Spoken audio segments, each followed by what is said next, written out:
Queridos amigos, muchísimas gracias por recibirnos en sus hogares a esta hora del día.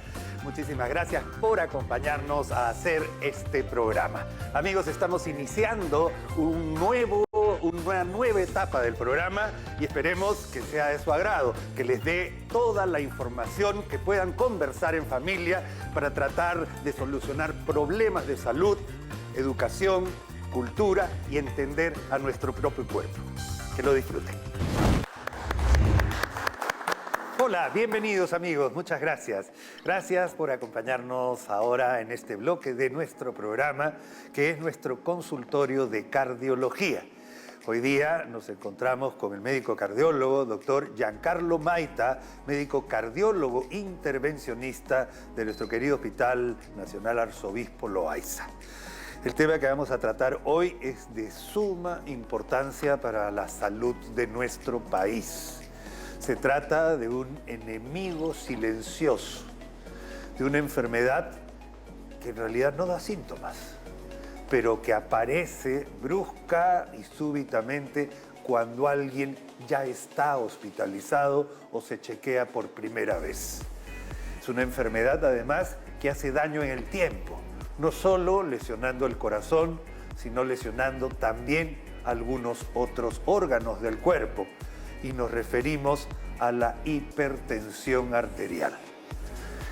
El día de mañana, el día 17 de mayo, es el Día Mundial de la Hipertensión. Y es un tema que depende de nosotros, en este programa, reclamar la prevención, que no depende de otra persona más que de ustedes. De ustedes, queridos amigos, sobre todo si tienen antecedentes familiares, padre, madre, hermanos, hermanas, tíos, abuelos, que han tenido hipertensión, porque es una enfermedad que tiene una predisposición genética importante y depende de cada uno chequear su presión. Bienvenido, doctor Giancarlo Maita, muchísimas gracias para un tema tan relevante en nuestro país, porque genera muchos problemas en todas las esferas del sistema de salud y mucho gasto a nivel del sistema de salud también. Es correcto. Muchas gracias por la invitación, doctor Borda. Encantado, doctor. Efectivamente, la hipertensión arterial es una enfermedad que es muy frecuente. 1 de cada 4 peruanos tienen hipertensión arterial. 1 de cada 4. Ajá. Y lo más importante es que de los peruanos que tienen diagnóstico de hipertensión arterial, 1 de cada 5 de esos peruanos realmente están bien controlados. Significa 4 de cada 5 hipertensos, 4 no tienen, a pesar de estar tratados, no están bien controlados, ¿no? Es un dato alarmante, ¿no?, que vemos muchas veces en consulta.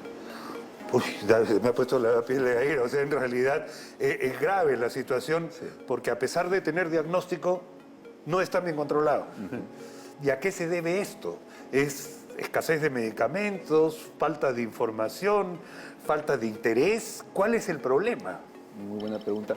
Normalmente cuando iniciamos el tratamiento de hipertensión arterial, actualmente ya iniciamos el tratamiento no solo con monoterapia como antiguamente se hacía, muchas veces ya se inicia con terapia doble, con 2 grupos de medicamentos antihipertensivos. Y lo otro que muchas veces nos falta es el control del paciente, tanto ambulatorio como en domicilio, ¿no? Uno cree que con la medicina ya está curado e incluso ya estoy mejor porque me he controlado y ya dejan de tomar el tratamiento también. Y esa es una de las cosas, el abandono del tratamiento es impresionante, doctor. Es la causa más frecuente, la falta de adherencia al tratamiento. Muchos pacientes, como usted lo dice, no, vino por un dolor de cabeza, una pequeña molestia, le dimos tratamiento, mejoró los síntomas y dice, ya no tengo hipertensión arterial. Y ese es un punto importante porque el diagnóstico de hipertensión arterial, una vez establecido, es de por vida. Yo creo que ahí es donde tenemos que dirigir nuestro mensaje. Amigos, una vez que uno comienza su tratamiento para la presión arterial, es por el resto de su vida, todos los días de su vida. E incluso es mucho más peligroso dejar y volver, porque se producen estos picos de hipertensión que pueden producir fácilmente un accidente cerebrovascular. Exactamente, exactamente. Las presiones sistólicas elevadas más de 180, 200 milímetros de mercurio están asociadas a mayores eventos cardiovasculares y cerebrovasculares, ¿no? Es que ¿Cómo hacemos, doctor? ¿Qué tema, no? Porque además, siendo el Día de la Hipertensión y nosotros considerándonos un mecanismo por el cual se informe la gente, y es básicamente, no tienes que gastar más de un sol si es que te toman la presión. Y si encuentra que tu presión está alta, ir al cardiólogo. No hay más que hacer, o sea, no es que tenga que hacerse un gasto muy significativo, salvo en el tratamiento, que afortunadamente también hay medicinas genéricas bastante cómodas para poder manejar un tratamiento, pero la gente tiene que estar informada. La hipertensión mata personas. Es correcto, es correcto. Una presión mal controlada a lo largo plazo, entre 10, 15 años, es causa de infarto agudo de miocardio, causa de lo que comúnmente se llama derrame cerebral, causa de insuficiencia renal también, ¿no? De acuerdo. Y si a esto se le asocian otras enfermedades, como por ejemplo la diabetes, está como comprarse todos los boletos de la rifa. Sí. Entonces hay que cuidarse y hay que verlo. Doctor, ¿hay causas para la hipertensión o no hay causas para la hipertensión? Porque nosotros siempre nos han hablado de hipertensión esencial. Ok, hipertensión esencial, ya, ok. ¿Pero qué? ¿Por qué? Porque, exacto. Es difícil la pregunta, disculpe. Sí, hay muchas causas de hipertensión arterial. La causa se divide básicamente en hipertensión arterial primaria o esencial, la tema, e hipertensión arterial secundaria. La secundaria está asociado a daño de otro órgano en el cuerpo, por ejemplo, problemas renales, problemas tiroideos, problemas metabólicos, ¿no? Ok. La causa esencial o primaria, ese sí tiene muchos más factores de riesgo. Tiene causa genética, tiene causa de estilos de vida. Alimenticia. Alimenticia. Pacientes que consumen más de 5 gramos de sal al día. La sal es un enemigo de la hipertensión. Es un enemigo. Más bien es un amigo de la hipertensión. Es un amigo porque lo aumenta, exactamente. Lo aumenta, claro. El consumo de tabaco, el consumo de alcohol, ¿no? El estrés emocional, que es hoy en día todo el mundo, solo yendo de casa para el trabajo, con todo el tráfico que existe, ya uno llega estresado a la casa. Ajá. De acuerdo. Entonces, dormir bien, me han dicho, además también se considera uno de los factores, o sea, cuando uno duerme mal es un factor de riesgo, porque muchos de estos eventos de hipertensión además se dan en la noche. Y nuestros estilos de vida se están volviendo más nocturnos habitualmente que diurnos, y cambiar el circuito circadiano a la larga también nos trae problemas. Vivir más de noche que de día, eso tiene que ser un problema.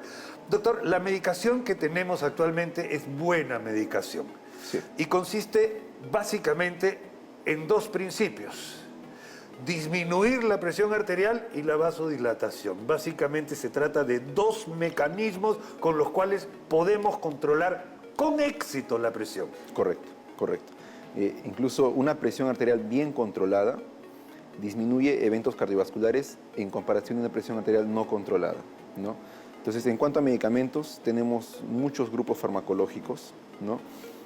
Muchos pacientes toman 1, 2, 3 o 4 medicamentos de diferentes grupos para llegar a tener la presión arterial controlada. ¿Cada cuánto debería controlarse una persona hipertensa con su medicación habitual? Perfecto, muy buena pregunta.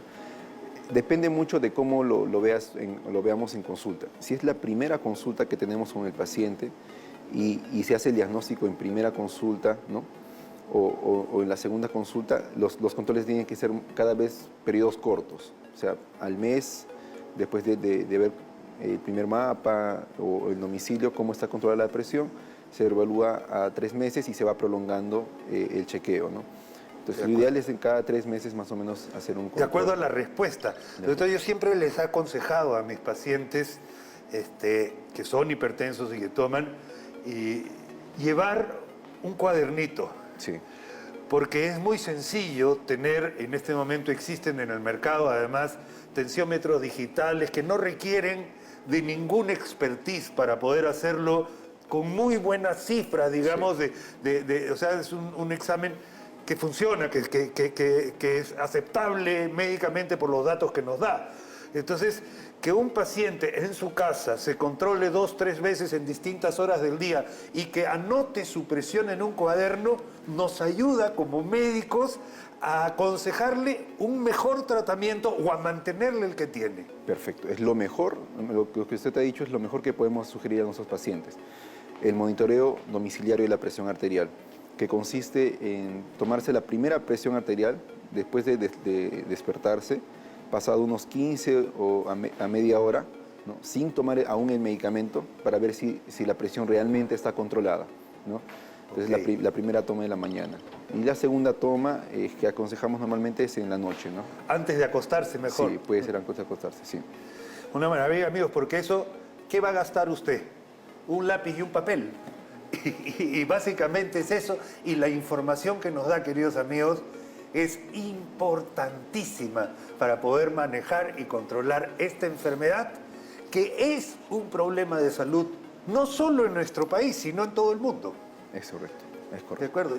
Y recuerde, amigos, no tiene que esperar que le duela la cabeza, nada. La hipertensión es silenciosa.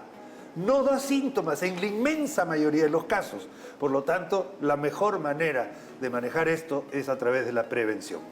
Muchísimas gracias. Gracias al doctor Giancarlo Maita, médico cardiólogo intervencionista del Hospital Nacional Arzobispo Loaiza. Hoy, el día de mañana, Día de la Hipertensión, 17 de mayo. Muchas gracias, doctor. Muchas gracias. Todo paciente que llegaba a la consulta médica por urgencias con un dolor en el tobillo, se le debería hacer un examen exhaustivo en ciertos puntos. En la cara lateral, del tobillo, en la cara interna y en la base del quinto metatarsiano. ¿Qué sucedía? Si uno iba a esos puntos y realizaba la palpación de dichas zonas, lo que uno tenía que determinar en ese momento es: tengo que tomar una radiografía, porque puede escaparse algún tipo de problema. ¿Y cuál es ese tipo de problema que nosotros, a los que nos enfrentamos? Son estas fracturas que pueden pasar desapercibidas. Porque claro, el ligamento, como tú bien lo dices, cicatriza, un poquito de hielo, piecito en alto, y al final tendremos unos resultados que a la larga, con mayor probabilidad, podrán solucionarse. En alguna oportunidad ya lo habíamos conversado acerca de los esguinces de tobillo. Pero la pregunta es, si esto no es un esguince de tobillo, ¿qué podría ser? Y ahí es que ya no solo sufrió el ligamento, sino también por la presión, por el trauma, se fractura el hueso.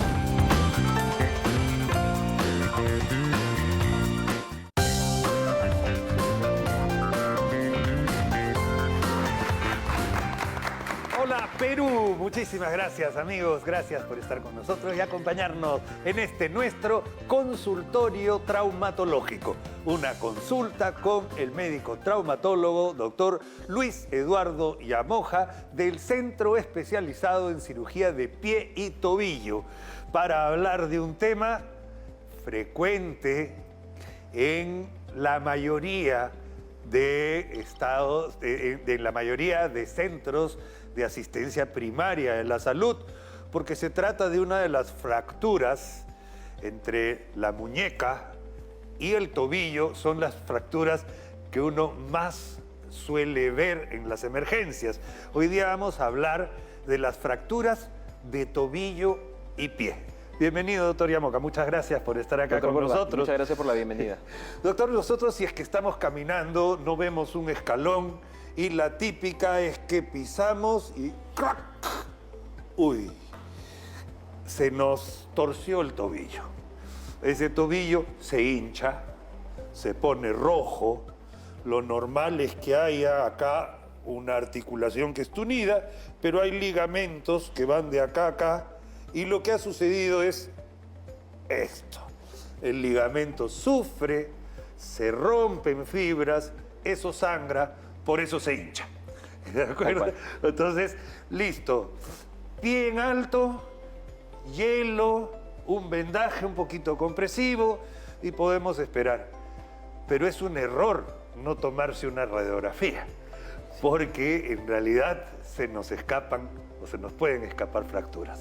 Sí, efectivamente, hace ya probablemente 20, 30 años, cuando en algún momento se escribió lo que se le conocían las reglas de Ottawa dentro del capítulo de ortopedia y traumatología. ¿Por qué? Porque todo paciente que llegaba a la consulta médica por urgencias con un dolor en el tobillo, se le debería hacer un examen exhaustivo en ciertos puntos. En la cara lateral del tobillo, en la cara interna y en la base del quinto metatarsiano. ¿Qué sucedía? Si uno iba a esos puntos y realizaba la palpación de dichas zonas, lo que uno tenía que determinar en ese momento es: tengo que tomar una radiografía, porque puede escaparse algún tipo de problema. ¿Y cuál es ese tipo de problema que nosotros, a los que nos enfrentamos? Son estas fracturas que pueden pasar desapercibidas. Porque claro, el ligamento, como tú bien lo dices, cicatriza, un poquito de hielo, piecito en alto, y al final tendremos unos resultados que a la larga, con mayor probabilidad, podrán solucionarse. En alguna oportunidad ya lo habíamos conversado acerca de los esguinces de tobillo, pero la pregunta es, si esto no es un esguince de tobillo, ¿qué podría ser? Claro. Y ahí es que ya no solo sufrió el ligamento, sino también por la presión, por el trauma, se fractura el hueso. Y la complejidad de la articulación del tobillo, donde estamos hablando de dos huesitos, doctor, ¿no es cierto? O sea, son dos huesos. Y los dos huesos tienen prácticamente que encajar en una masa sólida que es el hueso del talón. Básicamente es así. Entonces, son varias caras articulares las que tienen que encajar a la perfección. Y solo basta que se rompa una esquinita para desestabilizar todo el tobillo. Estamos totalmente de acuerdo.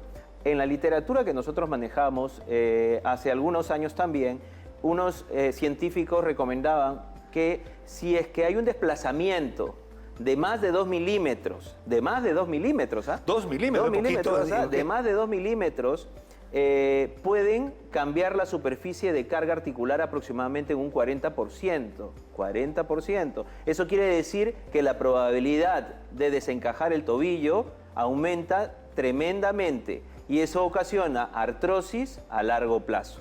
Es por eso que esta evidencia científica nos ha ayudado a lo paso del tiempo a decir y a determinar que lo que nos decían en algún momento las enseñanzas de nuestros profesores antiguamente era que un yeso podía solucionar un problema, es tratar de ser lo más preciso, exacto, para que el paciente tenga una prevención del desarrollo de una artrosis a futuro.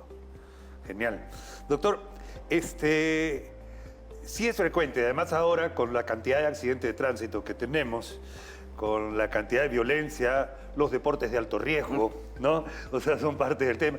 Ir a escalarte una montaña o los accidentes en moto, esto se vuelve parte de la rutina de emergencias prácticamente y se ven este tipo de lesiones con mucha frecuencia. Entonces, pero hay que recordar que se trata de una articulación compleja. Y esa articulación compleja también debe ser manejada por médicos especialistas. Y vamos a ver por qué compleja, porque tenemos las imágenes de una fractura real. Así es. ¿De acuerdo? Por favor, doctor, acompáñame en la pantalla. Ajá. Yo acá, a simple vista, bueno, se ve un poquito raro, doctor, pero por ejemplo, este pedazo que está acá, debería estar acá. Y eso es el peroné. Ese es el peroné. El peroné, ¿no es cierto? Este es el cúbito. Este pedacito... esa es la tibia. La tibia, perdón. Sí. Este es la tibia. Este pedacito de acá debería estar acá. Sí. Y alteración de partes blandas. Sí, eso es ya la férula probablemente que se encuentra a los costados. Efectivamente, las imágenes que estamos viendo en este momento, nosotros podemos ver que este es el hueso. Si nosotros nos imaginamos a los huesos de una manera cilíndrica y hacemos el ejercicio de tridimensional, vemos que esto, al ser una circunferencia, esto se ha roto de esta manera y hay una espícula y otra espícula en las cuales probablemente se van a ir una con una y en este momento se han desplazado.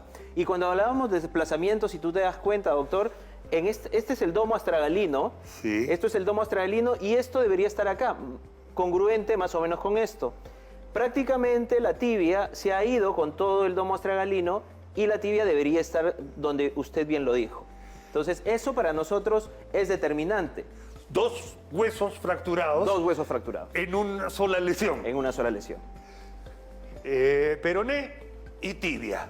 Ok, esto necesita repararse porque nuestro pie descansa completamente en la unión que puede ser este hueso, si no está bien cerrado, queda un tobillo completamente inestable. Totalmente, totalmente. La naturaleza es sabia. Si nos remontamos a a milenios, millones de años atrás probablemente, los huesos podían haberse fracturado y quedar en esa posición y consolidarse. Pero, ¿qué pasaba? Si eras un cazador, esto te quitaba velocidad y podía ser presa. Entonces, Claro. evidentemente, cuando nosotros tratamos de darle anatomía nuevamente, porque tenemos las herramientas para poder hacerlo, es determinar que el paciente vuelva a sus actividades lo más normal que se pueda. Evidentemente es una fractura, es una lesión que probablemente te puede causar algún tipo de problema, pero el devolverle la anatomía es devolverle calidad de vida. Doctor, el peroné, huesito delgadito, pero tiene su importancia, mucha importancia. Y la tibia, un hueso bastante más sólido, más duro y que tiene también esta esquinita, es súper importante porque es lo que encaja. Así es. Si ustedes se dan cuenta, hemos regresado. Esta es la misma imagen evolutiva con un ya postquirúrgica. Si ustedes se dan cuenta, estos aparatos que se encuentran en esta zona, lo que están haciendo es devolver la forma del tobillo real e inicial. Si ustedes se dan cuenta, podemos ver que esta forma que estaba alterada en la imagen de allá Acá. ya tiene continuidad, porque acá hay una línea continua. Por eso que siempre nosotros aprendíamos en medicina que esto era una solución de continuidad. Así es. ¿Por qué? Porque se alteraba la continuidad del hueso y eso te generaba el diagnóstico. Acá podemos ver que la caría articular, hay una línea Está blanca completa. que ya es completa. Quiere decir que el hueso está en su sitio. Al igual que el hueso del peroné, que en este caso utilizamos 2 placas porque esto es una paciente que se fracturó caminando por una calidad ósea débil. Ahí quería llegar porque se ve además, hay una línea cortical bastante delgadita que es la parte calcio. Estos son huesitos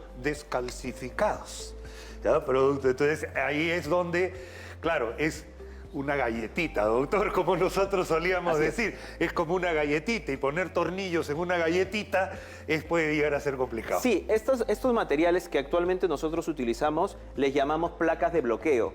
¿Por qué? Porque anteriormente, por la misma movilidad de la placa, cuando colocábamos un tornillo, el movimiento podía hacer que se pueda desencajar. Pero estos tornillos ahora utilizan un anclaje a la misma placa, lo que le da una estabilidad importante. Y utilizamos esta estabilidad ortogonal, o sea, 2 placas en 2 planos distintos para darle una mayor estabilidad en una paciente con un requerimiento mayor. Estos no se tienen que sacar, doctor, ¿no es cierto? O Es sea, una muy buena pregunta porque les preocupa mucho a los pacientes cuando llegan a la consulta. ¿Me tengo que retirar estos implantes?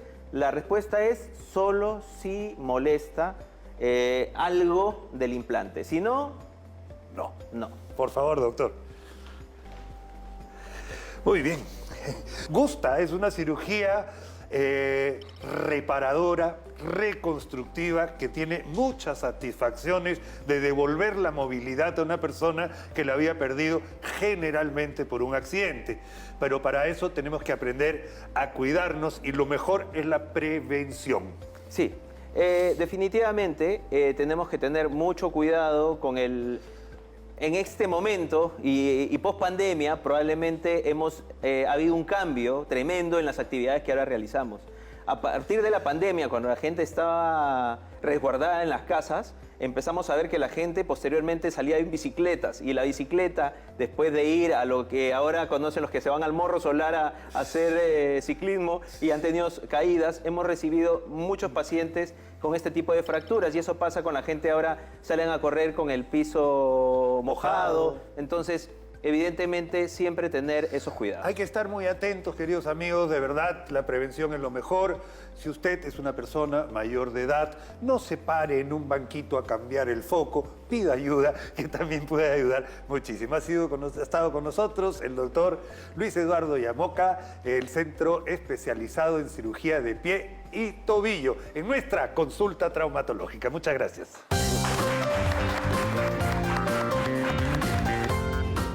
Lo ideal es buscar otros nutrientes que me aporten vitaminas, minerales, ¿no? Lo que está faltando aquí, por ejemplo, porque solamente tengo un aporte de 5 gramos de proteína de origen vegetal, ¿no? Que es diferente a una proteína de origen animal, entonces es que sí yo puedo adicionar, ¿no? Entonces, sino que a veces en una dieta o en una recomendación nutricional te pueden colocar el arroz y tú no sabes con qué otro alimento puedes, o sea, dentro del mismo grupo, con qué otro alimento tú puedes reemplazarlo. Entonces, tú puedes reemplazarlo por la quinoa, ¿no? Justamente por aproximadamente 7 cucharadas, o fideos tallarín, o una menestra, o un frijol, por ejemplo, en este caso frijol o lentejas, que aparte de darme carbohidratos, me va a dar fibra.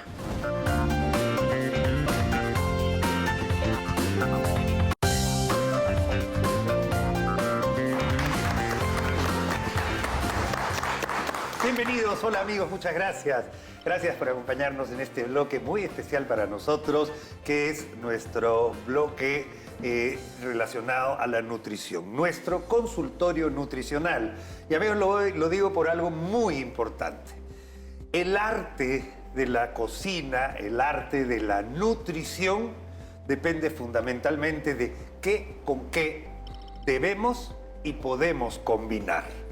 Y justo el día de hoy tenemos una mesa en la cual están la mayoría de fuentes de energía y de carbohidratos con los que contamos nosotros. Y tengo que decirlo, nuestro país no se caracteriza especialmente por combinar muy bien algunas cosas. Mezclamos papa con camote o mezclamos arroz con lentejas, que está bien, digamos, en alguna forma, pero vamos a decir carapulcra con fideos, ¿no? Y sopa seca y ese tipo de cosas, y a la larga no son las mejores combinaciones nutricionales para poder hablar. Si vemos un plato como este, donde hay arroz con fideos y quinoa, evidentemente este no es un plato, es solamente mostrar los carbohidratos, pero no se deben combinar estas cosas. Y lo mismo yuca, camote y papa. O sea, estamos haciendo redundancia de nutrientes que a la larga es 1 más 1 más 1 más 1 y al final es demasiada caloría, demasiado carbohidrato, aunque puede ser rico comerlo con papa, con salsa huancaína, etc. Pero de eso no se trata, es aprender a mezclar los alimentos para que estos poderle sacar el mejor provecho. Y todos los alimentos son saludables, buenos y nutritivos, pero hay que saberlos combinar y las cantidades, de eso se trata.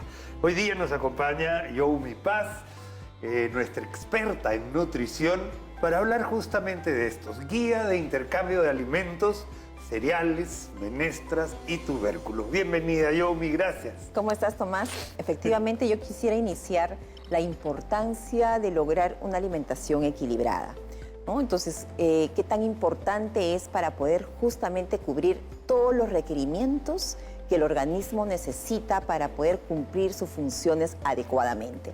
Para ello es importante hacer un equilibrio entre todos los nutrientes, pero hoy vamos a hablar sobre la importancia de hacer un intercambio adecuado entre alimentos. Muchas personas se preguntan, ¿qué puedo hacer para no duplicar los mismos nutrientes y poder aprovechar otros nutrientes en reemplazo de repente de una papa o de un arroz? ¿Cómo puedo intercambiar de repente alimentos que me dan el mismo aporte nutricional? Nosotros tenemos en la mesa cereales, tubérculos, menestras, ¿no? Entonces, que si nos damos cuenta, este grupo de alimentos van a darnos un mismo aporte de la cantidad de carbohidratos, es decir, me van a proporcionar 25 gramos de carbohidratos, ¿no? Entonces, en las distintas porciones que ustedes están viendo, por ejemplo, un pan, que justamente ahí tenemos de ejemplo el pan francés, que aproximadamente pesa entre 40 a 50 gramos, me da 25 gramos de carbohidrato, similar a un aporte de una unidad de papa, que ustedes están viendo justamente en el plato, o una unidad de camote, o una porción de yuca. De yuca. O sea, un pan equivale a una papa más o menos del mismo tamaño. Exacto. O sea, una papa, Ah, qué bacán, una ya. unidad. Y me da, por ejemplo, todo este grupo de alimentos, cereales, tubérculos y menestras, me dan 135 calorías. Esas 135 calorías están compuestas por 25 gramos de carbohidratos, 1 gramo de lípidos o de grasa y 5 gramos de proteína. Es decir, una unidad de pan me va a dar 25 gramos de carbohidratos, 1 gramo de aceite o grasa y 5 gramos de proteínas. Proteínas de origen vegetal, obviamente, ¿no? Entonces, Si yo le pusiera a este pan, perdóname, una tajada de queso, una tajada de jamón y mantequilla, le estoy aumentando la cantidad de lípidos y le estoy aumentando la cantidad de proteínas. así es. A un mismo pan. A un mismo pan, con la diferencia que tú le vas a dar, si le estás poniendo el queso, una proteína de origen animal que va a tener una mejor absorción por el cuerpo, ¿no? Entonces, y obviamente vas a tener el aporte del calcio, ¿no? El aporte de la proteína. Todo va a depender, por eso es muy importante, Tomás, que no se hagan una autodieta, ¿no? Entonces, cada persona tiene un requerimiento específico, ¿no? Entonces, por eso que si yo quiero utilizar, por ejemplo, la porción que ustedes visualizan de fideos, puedo comer esa misma cantidad de fideos en reemplazo de un pan, a una porción de cereales o una porción de menestra, ¿no? Entonces, o 7 cucharadas de arroz cocido que me equivale a un pan. Pero no es uno más el otro. No. Sí, Claro, porque estaría repitiendo los mismos nutrientes. Los mismos nutrientes. Si una papa te da lo mismo que este poco de fideos, si yo le pongo papa a los fideos, lo que estoy haciendo es duplicando la cantidad de ingesta de calorías que voy a tener. Exacto, ¿no? Entonces, lo ideal es buscar otros nutrientes que me aporten vitaminas, minerales, ¿no? Lo que está faltando aquí, por ejemplo, porque solamente tengo un aporte de 5 gramos de proteína de origen vegetal, ¿no? Que es diferente a una proteína de origen animal, entonces es que sí yo puedo adicionar, ¿no? Entonces, sino que a veces en una dieta o en una recomendación nutricional te pueden colocar el arroz y tú no sabes con qué otro alimento puedes, o sea, dentro del mismo grupo, con qué otro alimento tú puedes reemplazarlo. Entonces, tú puedes reemplazarlo por la quinoa, ¿no? Justamente por aproximadamente 7 cucharadas, o fideos tallarín, o una menestra, o un frijol, por ejemplo, en este caso frijol o lentejas, que aparte de darme carbohidratos, me va a dar fibra. Pero yo sí puedo mezclar, tengo entendido yo, arroz con lentejas. Sí, ¿No? por supuesto. Esa que es sí. una de las cosas. Sí se puede porque además se potencian uno con el otro. Así es. ¿Por qué? Porque en el caso, por ejemplo, de los cereales, tiene un limitante, que es la lisina, a diferencia de las menestras, que tiene una deficiencia de un tipo de aminoácido, que es la metionina, que justamente cuando se unen los dos se complementan. Se complementan. Pero a eso, una ensalada. Ahí ya estás haciendo un plato equilibrado porque le estás dando proteínas de alta calidad, le estás dando vitaminas y minerales, ¿no? Entonces ahí ya estás haciendo un plato. Un redondeo ideal para Exacto. esta proteína de origen vegetal, este cereal también de origen vegetal, pero lo redondeo además con el aporte de vitamina C, etcétera, mejor absorción a esa proteína. Exacto, la vitamina C, Qué bueno. cuando nosotros tenemos alimentos de un hierro que no es de origen animal, cuando consumimos la vitamina C, que generalmente la fuente principal está en los cítricos, en la naranja, un jugo de naranja, una limonada, va a ayudar a la absorción del tipo de hierro no hemínico, ¿no? Perfecto. Ahora, yo puedo, por ejemplo, mezclar en lugar del arroz con la lenteja, ¿puedo mezclar la papa con la lenteja? Si tú consumes la lenteja con la papa, aumentarías más el aporte de carbohidratos y de calorías, ¿no? Entonces, no tendrías... No es lo mismo que el arroz. No es lo mismo que el arroz porque ambos tienen aminoácidos que se complementan, que uno no tiene y el otro sí, entonces Pero eso no hace una sucede con la proteína papa. de alto valor biológico, que quiere decir que se absorbe más rápido y va a justamente completar todos los aminoácidos que se necesita dentro de una alimentación, lo que no sucede con la papa o con la yuca, ¿no? Puedes mezclarlo o puedes de repente disminuir la cantidad. Ajá. Que podrías tú, de repente, si quieres consumir la porción necesaria, que son 135 calorías, divides en la mitad lenteja, mitad papa, y tienes tus 135 calorías con tu aporte de 25 gramos de carbohidratos, 1 gramo de grasa y 5 gramos de proteína. Perfecto. Genial. Y si le quieres meterle proteína, sí le va el huevo frito. Claro, si quieres elevar más el aporte de proteínas, le ahí pones ya le pones un huevo o le un pones pollo, o un pollito o algo que exacto. aumente la cantidad de proteínas y redondeas el plato. Así es, Esa así es la idea. Pues, bien interesante esto, Yomi, porque no tenemos posibilidades a veces de ver todos los carbohidratos que lamentablemente a veces sí mezclamos en la casa. Así y es. hay cosas que no se deben mezclar y hay cosas que se deben mezclar y eso está claro desde el aporte.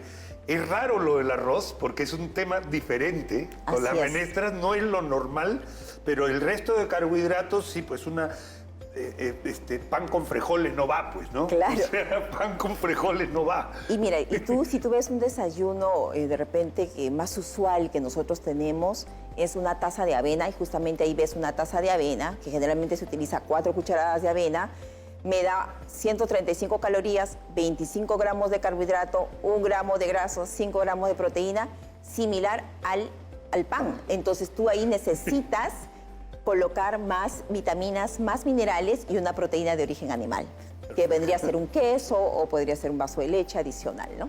Genial, muchísimas gracias, Yomi.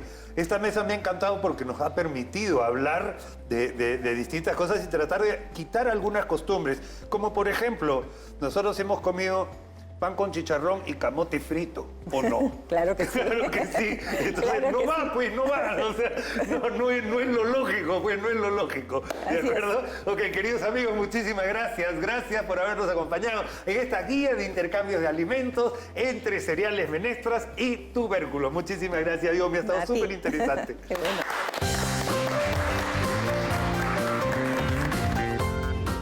Sí es muy preciso eso de que todo aquel que está necesitando, usando el oxígeno, se oxida. Entonces entendamos que todos los seres humanos y las mujeres nos oxidamos desde el momento que empezamos nuestra vida. Así es. Entonces, ¿qué es lo que yo debo hacer? Mientras mi organismo es joven, de repente puedo tener un poco de defensa contra esa oxidación. Pero conforme va pasando el tiempo, esta oxidación va a ir ganando terreno.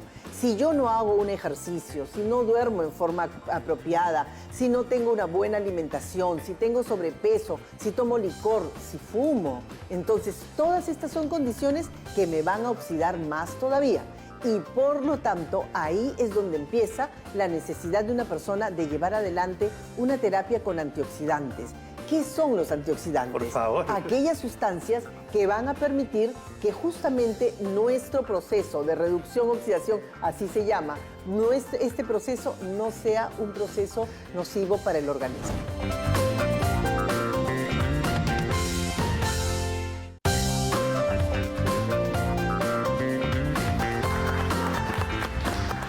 Bienvenidos amigos, muchas gracias por acompañarnos y por recibirnos en sus hogares en todo el Perú.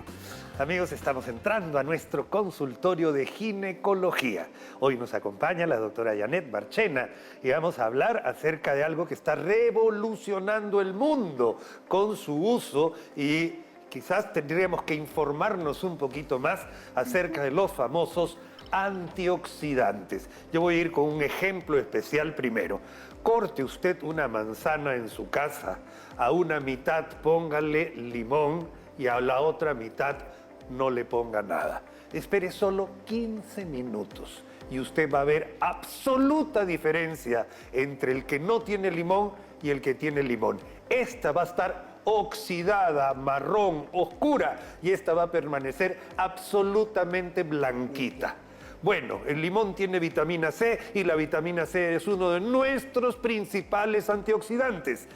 ¿Por qué? Porque todo lo que tiene contacto con el oxígeno se oxida. De ahí viene la palabra. Y nosotros, ¿qué requerimos para vivir? Oxígeno. Entonces, por eso tenemos que tomar algo que, gracias al oxígeno que tenemos, no nos oxide. Lo dije, yo creo, de una manera para que todo el mundo nos entienda. Todos nos entendamos y sobre todo porque sí es muy preciso eso de que todo aquel que está necesitando, usando el oxígeno, se oxida. Entonces entendamos que todos los seres humanos y las mujeres nos oxidamos desde el momento que empezamos nuestra vida. Así es. Entonces, ¿qué es lo que yo debo hacer? Mientras mi organismo es joven, de repente puedo tener un poco de defensa contra esa oxidación. Pero conforme va pasando el tiempo, esta oxidación va a ir ganando terreno. Si yo no hago un ejercicio, si no duermo en forma apropiada, si no tengo una buena alimentación, si tengo sobrepeso, si tomo licor, si fumo, entonces todas estas son condiciones que me van a oxidar más todavía. Y por lo tanto, ahí es donde empieza la necesidad de una persona de llevar adelante una terapia con antioxidantes. ¿Qué son los antioxidantes? Por favor. Aquellas sustancias que van a permitir que justamente nuestro proceso de reducción-oxidación, así se llama, este proceso no sea un proceso nocivo para el organismo. ¿Por qué es nocivo para el organismo? Porque esta reacción produce los conocidos radicales libres. Exacto. Estos radicales libres son absolutamente nocivos para nuestra salud.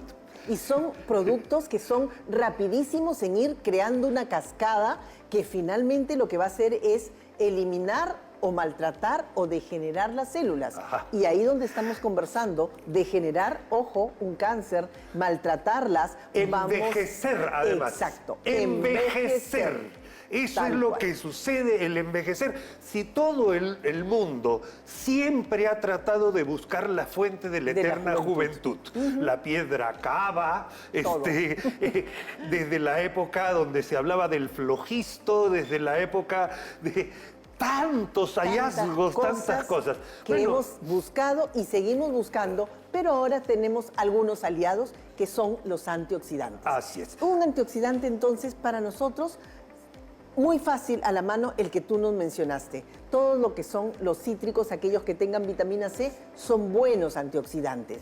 ¿Cuáles son las dosis? Entre 1 gramo, máximo 2 gramos, dependiendo también de qué tan bien vaya el riñón de una persona. Entonces siempre es bueno que consulte usted con algún profesional. Doctor, ¿la puedo tomar? Tengo ya 60 años, puedo tomarlo, puedo utilizarlo, pero no se queden solo en la vitamina C, porque la vitamina C es uno de los tantos que existen. Y existen antioxidantes naturales, Tomás, que son maravillosos. Por ejemplo, la cúrcuma. La cúrcuma es uno de los antioxidantes más espectaculares que existen. Existen también otros antioxidantes como la astaxantina, existen también otros, la misma vitamina E, la vitamina A, que son los que más hemos estado acostumbrados a utilizar. De acuerdo, acá tenemos algunas imágenes de alimentos muy ricos en antioxidantes y yo les Los digo, arándanos. los colores rojos vinosos fuertes tienen una sustancia que sí es comparable a la fuente de la eterna juventud, que se llama el resveratrol. Resveratrol. El resveratrol. Lo que pasa es que se necesitarían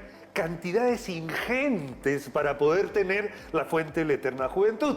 Pero de a poquitos es que se va conquistando la salud. Claro, porque de repente yo puedo durante la mañana tomar de repente una cantidad de arándanos, a la hora del almuerzo puedo comer brócoli, que el brócoli tiene una cantidad de antioxidantes maravillosa. Entonces, si yo no quiero envejecer, debo contribuir con todos los colores. Mientras más colorida sea mi dieta, muchos más Mucho antioxidantes están teniendo. La chía también es algo maravilloso. Entonces, no es necesario ir y buscar un pomito. De repente, si es que mi médico me dice, mira, yo creo que sí, porque ya te estás arrugando mucho y ya estás entrando en la etapa de menopausia y en esta etapa necesitas ayuda, porque obviamente conforme va pasando el tiempo, mi intestino deja de absorber. Exacto, por ahí quería ir. O sea, llega un momento en que las microvellosidades intestinales Se aplanan. Al aplanarse las microvellosidades intestinales, uno deja de absorber lo natural y se requiere eventualmente suplementación. Por eso están nuestras cápsulas, por eso están aquellos suplementos que pueden ser en polvo, no necesariamente tiene que ser una cápsula, pero que vamos a tener que irlas también cambiando. No es algo de que yo tomo desde ahora vitamina C y me quedé por 5 años con la misma. No, porque también se produce un fenómeno de como si fuera tolerancia y ya no vamos a tener la misma respuesta. Otra de las cosas es que la vitamina C, al ser una vitamina hidrosoluble, la eliminamos con mucha facilidad. Exacto. Entonces, vamos a tener una variedad de antioxidantes. Por ejemplo, el café es antioxidante, el café, aunque parezca mentira, tomado con moderación. El chocolate. Cacao, claro, el cacao, Maravilloso. incluso hasta la cáscara del cacao. Si una chica está buscando un bebé, toma antioxidantes. Ahí está. Necesitamos... Prepara el cuerpo. Exactamente, necesitamos preparar nuestro cuerpo. No solamente ácido fólico, busque los omega 3 y tenga entonces este tipo de apoyo a la mano. Si yo terminé y estoy dando de lactar, también necesito antioxidantes porque mi cuerpo está produciendo un metabolismo más acelerado del que debo. Si estoy preparándome de repente para estudios, si estoy preparándome para ejercicios. Para una competencia. Todas esas cosas exigen que yo tenga algo un poco más allá de lo que mi cuerpo está programado para hacer. Estoy totalmente de acuerdo contigo. Además, por otro lado, aprovechando, saliendo de un resfrío fuerte, visto la necesidad de mejorar el sistema inmunológico. Y también los antioxidantes funcionan mejorando la respuesta inflamatoria de nuestro sistema inmunológico. Justamente para eso sirven, para mejorar la respuesta inflamatoria.